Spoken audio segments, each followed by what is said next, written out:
Welcome into the Pursuit of Manliness podcast, where we are vigorously equipping men to pursue biblical manliness. My name is Jarrett Samuels. I'm the host of the show.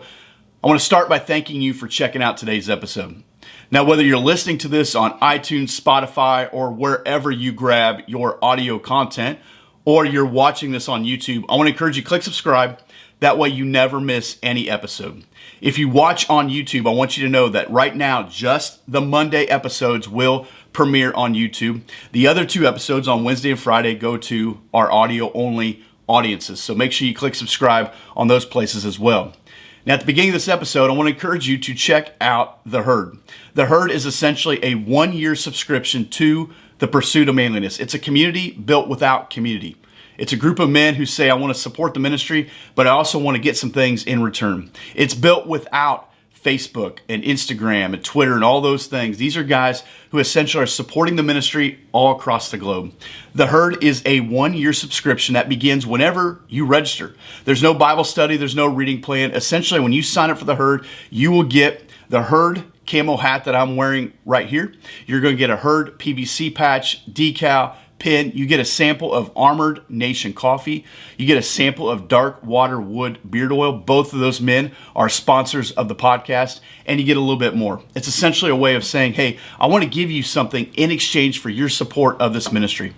In addition, you're going to get bonus podcast content just about every week sent directly to your email. We also have a quarterly Zoom call where the men in the Herd all get together. Most of these guys don't know each other, or they don't know each other or in the Herd. We get together and we talk about a specific topic or conversation. So guys, I would encourage you to check out the Herd. It's not a Bible study. There's no reading plan.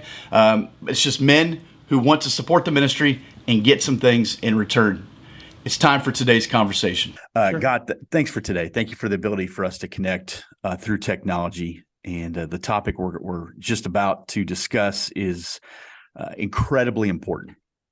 And as our role as fathers or as men to protect, to keep our head on a swivel, to be mindful of those who are in our sphere of influence, we are well aware that the enemy of our soul will use whatever means necessary, and especially technology, to ruin us. We know that as men, but we certainly need to be cognizant of that as fathers and grandfathers and uncles or whatever, that this is happening. And God, that this is evil. It's dark, but there's always, as there always is in your word and always is in your creation, there's always light. And that's what we're going to talk about as well. And I'm thankful for that. I pray you bless our conversation. It is in Jesus' name we pray. Amen. Amen. All right, men, at this time, I want to welcome Brent Dusing to the That's podcast. right. Is that how you say it? Absolutely. Good to be with you, Jared. Thank you. Normally, before I hit record, I take a stab at it, but I didn't do that. You nailed it. You stuck the landing. We were talking about Reggie Miller and things. So, yeah. Hey, Brent, would you just start us off by just taking a moment, introduce yourself, who you are, what you do, and we'll get right into it. Absolutely. I'm Brent Dusing, CEO of TruPlay. We are a multimedia entertainment company that puts God first. We build high-quality entertainment products, games, video content, digital comics for families that is Christ-centered. Some of our stories and games are straight out of the Bible. Some are like this, where there's a skunk who made himself a crocodile robot costume, which we're happy to talk about a little bit more today, and what that has to do with anything.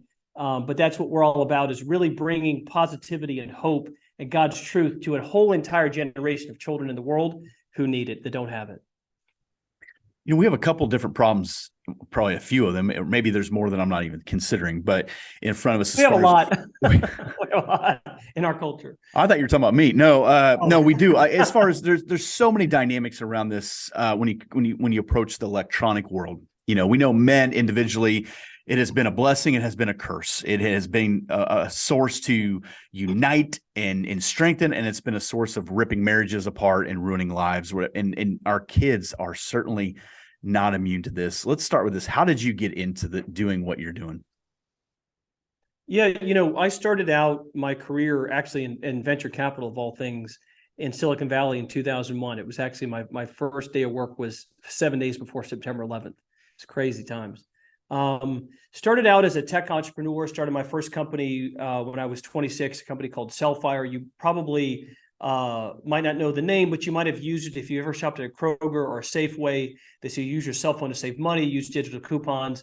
I invented that. We grew that company, sold it, was a good outcome. And then we did a company called Lightside, where we build explicitly biblical games, the Journey of Jesus, Journey of Moses, Stained Glass.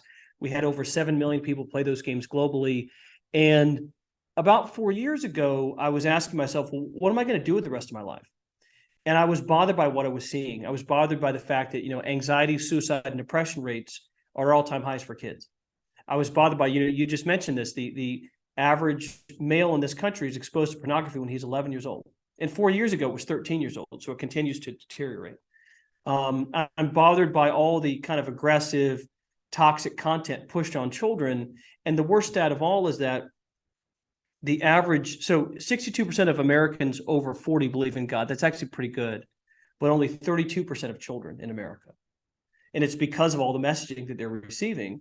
So what we decided to do was let's build a world-class entertainment company with world-class people, but let's bring God's truth rather than moral relativism or negative toxic content.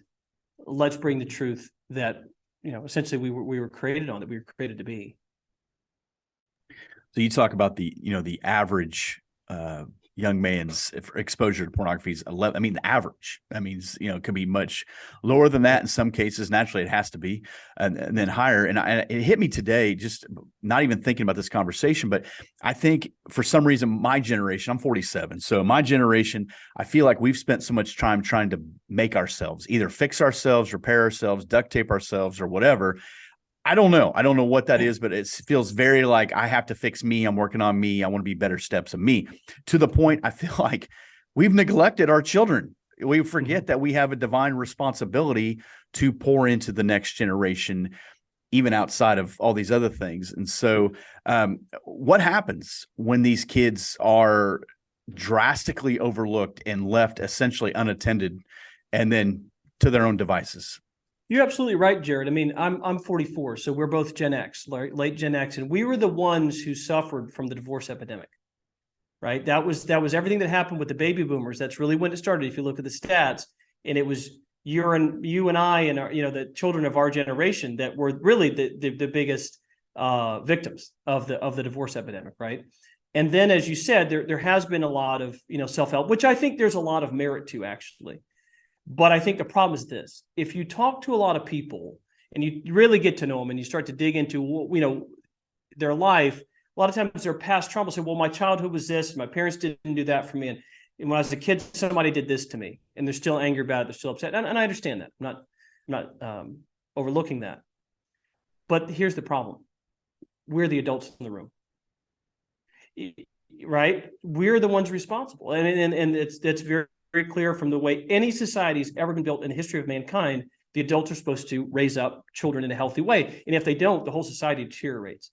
Okay, so let's look at our scorecard. You can ask anybody, so, my kids are the most important thing in my life. Okay, let's look at the numbers. Let's look at the data. Well, anxiety, suicide, and depression rates are all-time highs because of social media on smartphones, pornography exposure we've talked about. Drug legalization. Well, now there's brain damage in communities, in areas where drugs are legal. How do you feel about that? People say, well, I think drugs should be legal. Okay, is it okay to sell drugs in front of your house? Well, no, not in front of my house. Well, then whose house and whose kids? Just kids you don't know, just disadvantaged kids? And so there's so many negative repercussions from essentially adults saying, I want to do whatever I want. Yeah, okay, but that's what happened in the divorce epidemic, right? Everybody got to do whatever they wanted. Well, great. Well, then who suffered? Children raised without fathers in the house, right? The young boys not growing up knowing what is a man supposed to do? What's a man? Who's a man supposed to be? What does it mean to be a man? All of those things. And I think because our generation, like I said, we're now the adults in the room, we have a lot of ground we have to make up when you look at all the stats that we were speaking about. Now, I'm going to be honest. I'm not a game guy, and I'm not a fantasy world guy or pretend guy. I never got that gene. And here's one of the reasons why. I've seen a lot of guys who live in fantasy world. They love guys with capes and tights and all that stuff. And that's fine if you do. But here's my tension. At some point, we have to give our young men and young women, for that matter, something to aspire to. We have to model what it looks like to be a responsible father and mothers and grandfathers. And and give them tools to exist. And I think if we don't set that bar high, they have nothing to aspire to. And then we don't welcome them into manhood or womanhood or whatever. And there is a place for games. We'll get in that in just a second. I think we'll talk to the guys, like we have been given a responsibility, right, to protect our children. And that comes from if a bad guy was coming through our house, but those bad guys, I don't know what kind of dirtball that's out there that wants to live in a kid's game and try to hit up on kids and stuff, but it's real. And they're coming through the front door of our technology. What do we do about that? Well, you hit on a lot of great stuff right there. I mean, I do happen to be a superhero guy. In fact, I'm wearing a watch my mom gave me that is a Superman antique. It's actually a year older than me, which is just a fantastic gift that she gave to me. But it's, when I grew up, so you and I grew up in the 80s, right? Born in the 70s, grew up in the 80s. And, we have Christopher Reeve's version of Superman, right? What was that about?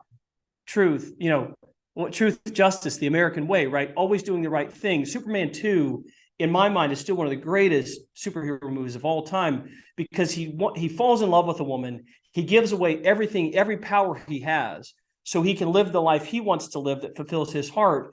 And he realizes, General Zod and his two allies come and just destroy the earth and wreak havoc. And he realizes he has to give up what he wants for the betterment of everybody else. And it's beautiful. And Christopher Reeve is an incredibly underrated actor.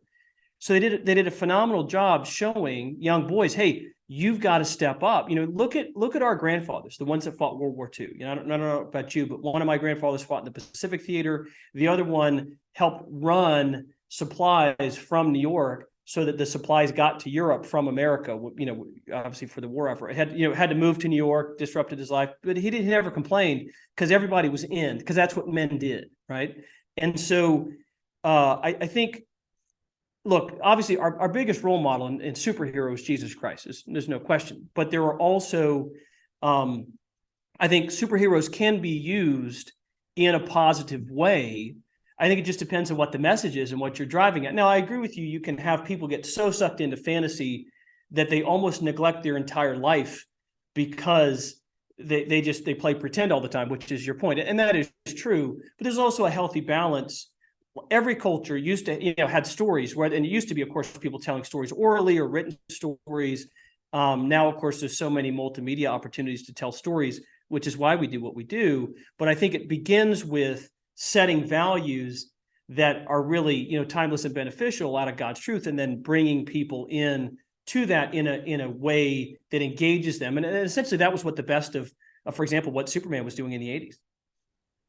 I didn't understand anything you said about Superman except for Christopher Reeve. However, we need men like you. We need guys like you who are dudes who are creating things, because there's a lot of perversion. There's a lot of evil and darkness, things that masquerade as good, and they're wicked. So I got 3 kids, and they got devices, and they got cell phones and iPads, and they play these games. And one of the cool things for one of my kids is the fact that they can get on and they can play these games, and they can talk to their cousins while they're playing the games, or they can talk to, a kid at school, whatever. Like, hey, that's kind of cool, but it's not at the same time. So what do we do as parents about that? Here we got these games, and we'll get to yours in just a second. So sure. How do we know what's going on there?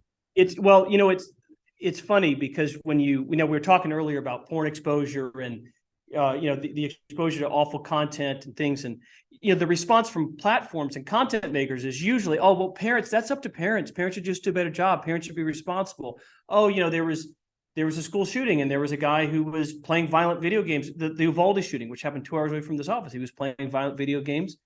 3 days before the shooting, he says, I'm going to go shoot some kids, after he loses a video game. Now, the response was, yeah, but his parents, this and this. It's kind of like if a hurricane was about to hit your house, and you just went and you said, well, what do I do? How do I protect my family? Hey, don't worry. Just go to the beach and hold up your arms. That's right. That's what they're telling you. So look, for parents out there, where I come from is we're not here to blame parents. We're here to come alongside parents. And it's not easy, but you've got to look at what your kids are doing. You should have, device control, some screen time monitoring. Obviously, I'm not a no screen time guy. I make video games, and I grew up in the 80s hearing a lot of Christian pastors who I respect saying things like, don't listen to this music, don't watch this movie, don't go to this TV show, don't watch this TV show. okay, fine, but what can I do? Because I'm not going to play outside 8 hours a day. I'm not going to chew tree bark. Like I got to have, I'm not going to rewatch Andy Griffith in the 1950s. You got to give me something that I can get excited about, right? And that's what I think. It's like finding those opportunities as a parent and also explaining early on what negative consequences can be and the why. Why is it that pornography is bad, right? What are the repercussions to that that I think we don't get into? Why are drugs not just a fun time? Why is there more to the story? And we've got to be the ones to carry that because our culture is working against that. Yeah, kids aren't into Pong no more or Pac-Man or whatever. Like I grew up on an Atari. Yeah. And I remember we got the swivel. That was big time when we, and then a Nintendo, whatever. Yeah. So it's easy to sit here and just say, here's the problem. They're bad. We're good. But you're actually doing something to solve the problem. So what are you doing here to help us make sure we're not only getting our kids into environments or games or electronics that are healthy, but actually moving them closer to God's word? Yeah, what we're doing at TruPlay is we're building a platform that's a multimedia experience. So we launched next year in 2023. And so TruPlay is a combination of very high quality mobile games, like the types of games kids are playing on their devices today. It's video content. You can look on our website. We have a great animated short that's a lot of fun. Another one coming out shortly. May actually be out by the time this airs. We've got great digital comics and a lot of great content, all of which is fun, beautiful, but also contains God's truth. So some of our games are right out of the Bible. We have a King David game, right? One of the best examples in the Bible of virtuous masculinity, right? How does a man, men should be using their strength for the benefit of other people. Right now, I think we live in a culture that's given us a false dichotomy. Either be a man and use your strength to abuse people, like the Harvey Weinstein or the Jeffrey Epstein stories that we all know, or don't use your strength at all, right? Or don't even be a man. And we all know those stories too, right? No. This is why I go back to look at King David, look at what Moses did, or in more recent context, Christopher Reeve's version of Superman, or even frankly, I thought Henry Cavill's Superman was great too, where you're using your strength for the benefit of everybody else. And you might have to make sacrifice. Luke Skywalker, right? He goes Empire Strikes Back, goes right into a fight that he's probably going to lose because he feels he needs to rescue his friends. And so the idea that it's not about me or my own selfish interest. It's about, moving things forward. So with us at TruPlay, we've created this whole new universe of characters as well called the Rimverse. So on my shirt, you can see a boy named Lucas, and he's a skunk that wears a crocodile robot costume he invented. Now, Lucas is an inventor. He's a little bit on the autism spectrum, and his brother died about a year ago. And his mom said, well, he's with God, but Lucas doesn't know what that means. Does that mean, can I just get in my rocket ship and fly up to the sky and go see him again? And he doesn't have a concept of what that means, and he's working through that. We have another character, her name is Ava. Her parents are divorced, and she's getting bullied. And she's got to learn her identity is not who the world says she is. Her identity is who God says she is. We have another kid whose name is Benjamin, and he's kind of he's a hockey player, and he's a warrior, and he wants to go, punch the bad guy in the mouth and protect the younger kids. Another one of them is Oliver, who you can see in the animated short on our website, on TruPlay's website. He's our nerd. He's read all the books, and he thinks he knows it all. He's a fox, and he was adopted by a bear family. He wears a bear costume, and he's got some questions about his faith, about his adoption. How does that all work? And so, some of our characters have very strong faith in God. Others are works in progress. Well, we're all works in progress, but others are not so strong in their faith, and they're working on it. But inside the games, they're going on adventures. They're fighting enemies. There are real evil. There's real evil too, because guess what? In the world, there's real evil. And so there are bad guys who are manipulating, who are lying, who are seizing power, who are right. And the kids have to learn to stand up and be courageous and fight back. And so that's a lot of what goes on in the Rimverse as they're going on through their own personal journeys and quests. I love this. And maybe I'm working it out as I talk here, that Sure. The first character and the things that you're saying. We had a trunk or treat night at our church, whatever that was, back in the fall. A slew of people came. I didn't know. I stand outside, try to be nice. Hey, what are you? And they'd tell me their character, what they are. I didn't have a clue what any of these guys were. Most of them were dark. Most of them were, I didn't know the characters, but you could tell by the response from the kids or parents, most of it was pretty dark. There was a girl here that night who had a costume, and I didn't know what it was. And I said, what are you?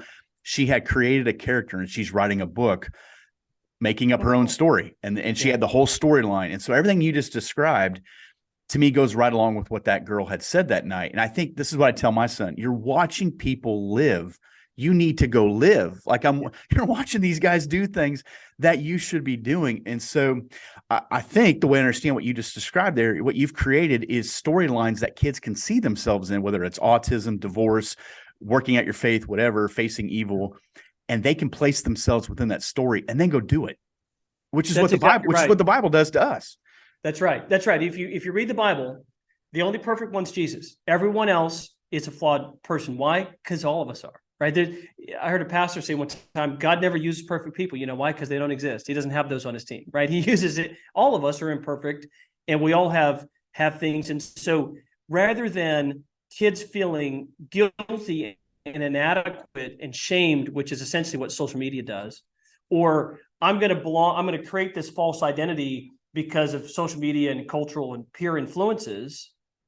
No, I'm going to stand in who God made me to be. And sure, I've got things I'm working through, but that's okay because all of us do. And so did David, and so did Moses, and so did Noah, right? And so did the Apostle Paul. And so, showing people, look, these are people just like you that you can identify with, that you can also aspire to be, right? You can aspire to be a hero. That's when I go back to, in the 80s, the type of role models we had culturally. Again, Superman, Luke Skywalker. I mean, you can laugh, but what Hulk Hogan was doing, train and say your prayers and eat your vitamins and body slamming Andre the Giant, fighting the bad guys. Even though, that was obviously a fictional thing, but it still stood for and represented something greater than what he was. And that was kind of the message. That was kind of, if you think about it as an American culture, the 80s were the last time we ever had that. So that was the tail end of Gen X.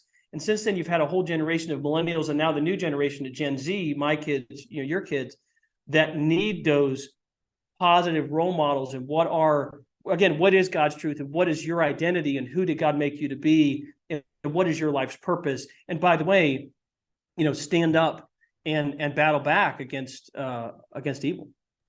I think it was 1984. I remember being in a movie theater, and when Rocky beat the Russian, the people stood up and clapped. They clapped in the theater. I mean, here it was. I thought, what in the world? But doggone, you were proud to be an American, right? But it gave you something. I mean, how many guys went and got a racquetball and started bouncing around like Rocky would do up the streets of, Philadelphia or whatever, right? It gives you something to aspire to. And I think that's important because we're all broken. Men are far more insecure than they'll ever let on. We have a lot more scars than we'll ever admit. There's probably some things that we're maybe not willing to be honest about. And then we have children. If God bless you, you have children, and you could not be more vulnerable than watching your child begin to emulate some of the things about yourself. And I think that's why some guys pull away, because they're like, I don't know how to fix that because I can't fix me. And I think what you're doing is getting them back to God's word, which is what men should be doing anyways. And that begins to redeem the story. So how do they access these things? If this thing airs after Christmas, there's some kids got devices. Yeah. How do we get in touch? I'd love for you to jump on to TruPlayGames.com. Enter your email address. We'll be launching in later this year in 2023. Enter your email address. Follow us on social media, Facebook, Instagram, Discord, Twitter. And we'll be launching. It's a subscription multimedia service, and it's all kinds of great content for you and your family. The other thing we find for parents out there listening, we have a lot of parents enjoy our games. We write stories like I think a lot of the best stories for kids were done where the parents will enjoy them as well. Think about maybe your experience with some of your favorite animated shows or movies where you enjoyed it. You kind of got some of the adult oriented jokes, right? Even though it was built for kids. So we find that parents, when we do testing all the time with children, we find parents want to test. We find parents play. So it's things you can do together with your kids as well. So again, please hop on TruPlay, enter in your email so we can update you when the service goes live, and follow us on social and continue. And also, if you want to sign up to be a tester or give us feedback on what we're building or get some of the inside scoop, we'd love to have you participate in TruPlay. My wife does it. She plays the same game my son does, and they love doing it. I don't have a clue what they're doing, but they love doing it. And so I love that she can get in that world and do that. Like what types is it? Is it an app, a website? Like how's this going to be? How's it going to be realized? Yeah, it's a downloadable app that'll contain a whole bunch of games and digital comics and video content. And so it's one app where you have a whole bunch of content that you can play. That's very, very high quality. We have just world-class people working at this company. I mean, people, just phenomenal writers, phenomenal game designers, artists, designers, engineers. God's just been so amazing with the people that he's brought in, and not just their abilities, but their dedication. And for those that are in tech, that what really builds great products are really great people. That's generally true for not in tech, right? And so it's really high caliber stuff, like kids are, playing and enjoying today. And everything we do is done with beauty and fun and excellence, but also contains God's truth. Whether it's a game that's based on a biblical story like King David's battles, or a game we have called Stained Glass, or it's a skunk in a crocodile robot costume, or a little girl in who's a bunny rabbit in a tiger costume going through the forest, where the kids are praying, and the Bible's quoted, and God shows up for them, sometimes in ways they expect, and sometimes in ways that they don't. And so those are the things that get woven into the story as the adventures unfold. Yeah, I want to see some kids in those costumes next fall. That sounds a lot better than what we had trucking up and down our sidewalks. Let's get on that. And I love what you're doing. You're set up beforehand. I joked with you, but it's quite a setup you got going there. Y'all didn't get to see it beforehand, but as Christians, we should be the best. We should be aspiring to be the absolute best. And I don't mean that arrogantly. I mean, we're confident in what we're doing, but we're humble enough to know that God's doing the blessing behind it.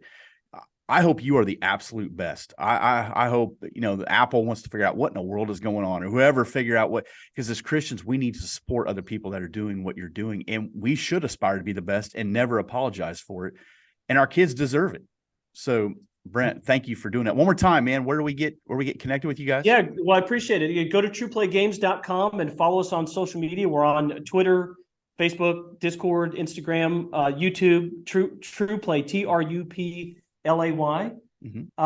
And we'd love to have you and your family, jump on, sign up, follow us, get involved. We're happy to have you test, and we'll be launching later this year, and really hope you like it, and hope it's something that's an encouragement and a strengthening for your family. That's so cool. You guys that are listening or watching, the links are below here. So you just click that link to TruPlay. It'll take you right there, and we'll make it as easy as possible. I got some questions for you, though, about kids and social media and kind of fudging on the age and all that stuff. But Sure. we'll continue that conversation for the guys in the herd over there. Thank you, men, for listening to or watching the Pursuit of Manliness podcast. If you're looking for any of the links mentioned in today's podcast episode, make sure you check out the show notes. You will find them there. If you will, leave a 5-star review on iTunes. That just continues to help get the word out about the Pursuit of Manliness podcast. Men, if you are in the herd, we are going to continue our conversation over there. Thanks for listening. Thanks for watching. Let's keep pursuing biblical manliness.